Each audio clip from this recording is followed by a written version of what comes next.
Pansin ko na naninibago sa manibela. Oo, naninibago. Di mo alam kung nasaan yung gulong mo. Nalilito ka paano. So, ayusin natin yan. So, ganito yung exercise na gagawin natin. Ngayon, ang titinan mo lang dyan, sir. Una, yung posisyon ng manibela mo. So, hawakan mo to. Pag ganyan ang manibela mo, so, asahan mo, nasa gitna yung gulong niyan. Yung gulong ano. Kaya lang, may kaparehas nga siya ng isang kaliwa at isang kanan. So, gagawin naman natin, syempre, yung sa reaction ng sakyan mo. Tingnan mo kung kumaliwa. Ibig sabihin, pag kumaliwa yan, nakaganyan yung tsura, nandun yan. So, ano gagawin natin? Kukontrahin mo ng kanan.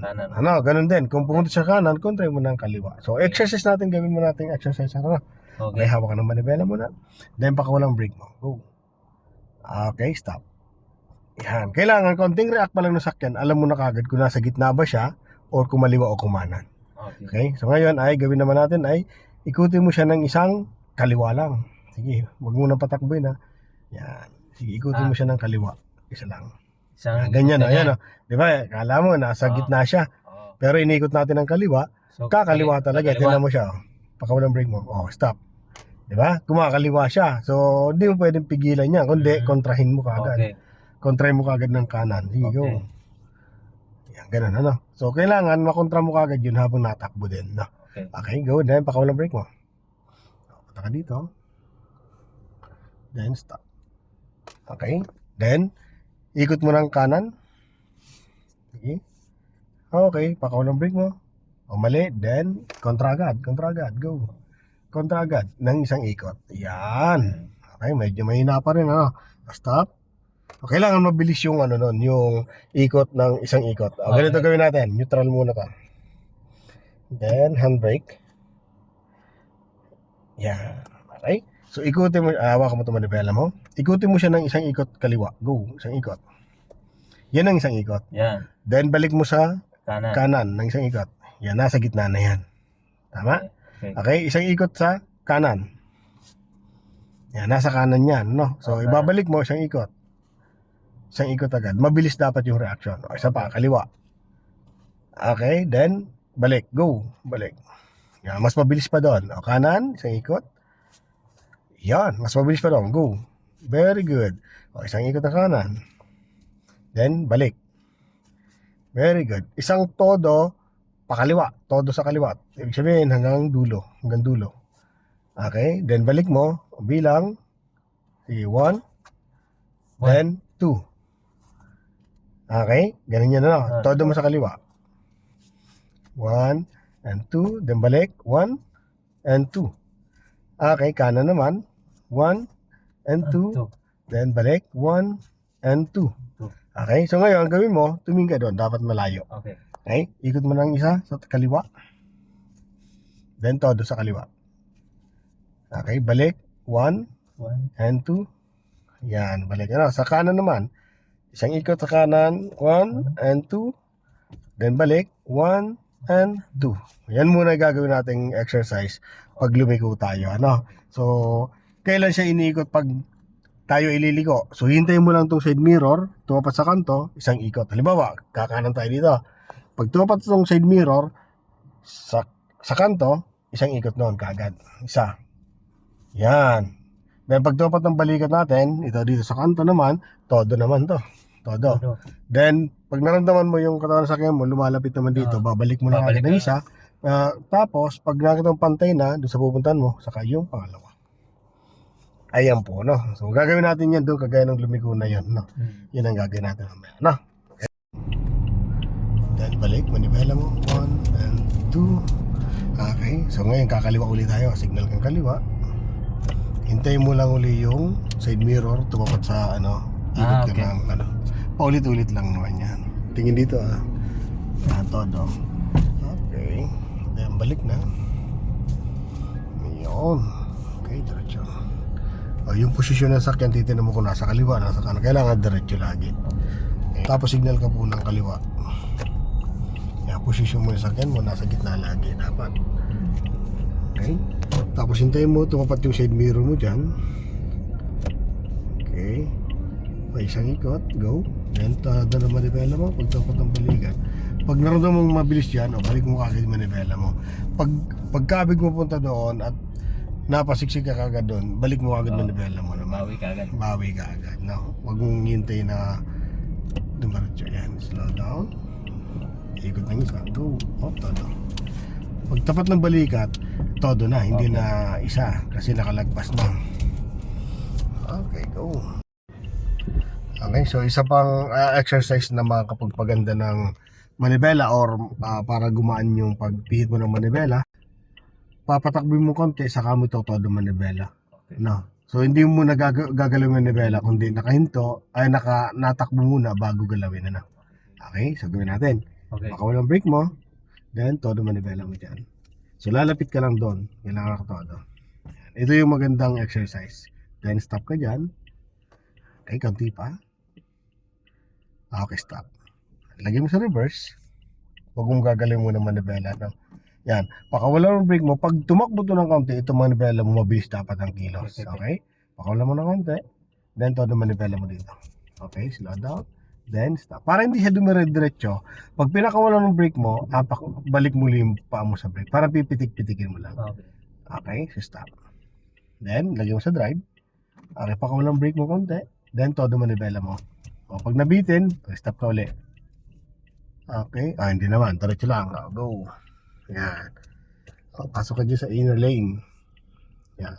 Isa sa mga pagpa-improve ng manibela. Saka doon sa natin yung gas, yung brake, no, pag-control. So malaking bagay itong exercise na to. Okay, so slow down nga. So titingnan mo sa side mirror bago tayo mag U-turn na. Okay. Yan, palagpasin mo na itong e-bike. Meron dito. Okay, so stop ka muna dito. Stop. Then, patakbi mo konti. Then, todo manibela mo. Go. Todo manibela. Then, lapit ka doon. Okay. Pag malapit na, stop ka muna. Stop. Konti pa. Okay, stop. Then, lagi sa reverse. Konting galaw ng sakyan. Okay, todo manibela mo. Then, push ko rin ng brake na konti. Para hindi mo rin ito. Yung pag, pitik konti lang yung pag, yung pagdiin ng brake, stop. Okay. Para mapigilan mo lang yung sobrang bilis ng sakyan mo. Lagyan mo sa drive. Then, pakawalang brake mo. O, todo manibela mo. Off. Stop. Stop. Medyo nabitin. Okay. Todo manibela mo dyan. Sige lang. Then, stop ka muna. Stop. O, reverse ulit tayo. Pakawalang brake mo. Then, todo manibela mo dito. Yan. Then, stop. Then, lagyan sa drive. Yan. Konting galaw. Manibela agad, mabilis. Yun, dapat yon ang pigilan mo dyan, yung pagbilis ng sakyan mo. Pag pinakawalan mo yung brake mo, apakan muli siya. Okay? Sige. Ayan. Tingnan mo sa likod mo lang ng sakyan. So, lagi, punta ka doon sa kabilang lane. Okay. Yan, dito ka. Tapos, tingnan mo sa kaliwa. Stop muna tayo dito. Okay, wala sakyan. Okay, pakawalang brake mo. Then, todo manibela mo dyan. Lapit ka dyan. Unti-unti lang. Then, stop. Kunti pa. Okay, stop. Okay, pakawalan mo. Reverse ulit. Okay, pakawalang brake mo. Then, apak uli ng brake. Apak uli ng brake. Kunti lang. Huwag mo siyang diinan masyado. Pag pinakawalan mo, diin ka lang konti. Then, todo manibela mo dito. Todo. Yan, diin din. Pitik-pitik mo ng brake para hindi masyadong bumilis. Okay, stop. Then, lagay mo sa drive. Pakawalan ang brake mo. Okay, pitik ang brake up, stop. Anong nangyayari nung bumibilis, pinapakawalan mo yung brake mo na hindi mo pinupush ulit. Kaya dumidire-diretso. So, pigilan mo yon. Kailangan gumalaw siya paunti-unti lang. Okay, sagad mo manibela mo yan. Pakawalan ang brake mo. Pakawalan mo. Then, konti lang. Then, lubugan mo konti. Okay, stop. Then, reverse. Pakawalang brake. Then, todo manibela mo dito. Todo. So, pitigan mo ng konting brake. Yan. Ganun na, no? Stop. Okay. Then, lagay sa drive. Ganun lang siya, no? Pakawalan mo. Then, pitigan mo lang brake. Todo manibela mo. Todo. Pitigan mo lang konting brake. Yan. Yan. Okay. Lapit ka dito. Lapit. Lapit pa. Dito, lumapit. Lapitan mo yan. Okay. Pag lumalapit naman, layo mo ng konti lang. Sige lang. Sige pa. Yan. pampaganda sa manibela to sa brake gas, no? So, pasok kali doon sa kabila, kalsada, inner lane. Pasok doon sa inner lane. Go. Gas. Okay. Isa pa. Stop ka muna dito. Okay. Then, baka ng brake mo. U-turn. Todo manibela mo. Okay. Full turn. Then, slow down. Stop. Okay, play sa reverse. Konting galaw. Tapa ko ng brake. Then to naman ibela mo. Pagalawin mo na sakyan mo. Okay, pagalawin mo na sakyan mo. Galaw. Yeah, saka mo todo siya. Very good. Okay, stop. Okay, lagi sa drive. Konting galaw naman ng sakyan. Todo manibela mo. Go, todo. Okay. Then balik. 1, 2, then punta ka dito. Lapitan mo siya. Yeah, lapitan mo itong side na to. Then layo mo na konti. Okay, so U-turn naman tayo. U-turn, dito ka manggagaling sa outer to inner. Tingnan mo na sakyan dyan kung mayroon. Sige, diretso na muna tayo sa diretso tayo. Diretso hanggang dulo. Sa may tayo, sa may humps, no? Bago mag-humps. Alalayan mo yung tricycle dyan sa likod. Palagpasin muna yan. Okay. Pag lumagpas, saka ka mag-U-turn. Ito yung posisyon na sakyan mo. Kailangan tuwid yan. Okay? Ayan. Palagpasin mo na siya. Okay, U-turn na. Go. Ito naman nibela mo. So, pasok ka sa inner lane. No, hindi sa loob, no? Okay. Dito pala sa outer na lang kasi may sakyan. Balik 1 and 2. Kasi may sakyan nasa likuran. No? Gas. Diretso lang. Sa dulo, tayo ay mag 3-pointer na eh. No? Ay mag U-turn. Okay? Yan. U-turn ulit tayo sa dulo.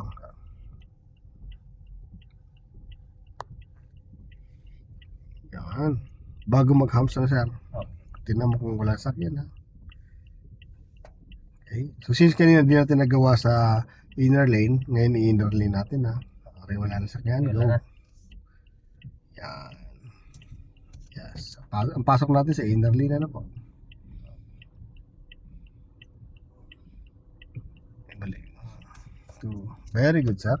Okay, gas ka pa. Gas. Okay. Then, pasok sa kabila sa outer lane. Sisilip ko mo side mirror lagi, ha. Bago tayo lumipat, kailangan nakatingin mo side mirror, no? Okay, slow down ka. May sakyan dyan, ano? So, pag-alam mo lang. Alalayan mo sila. Pag paunahin mo na yan. Okay?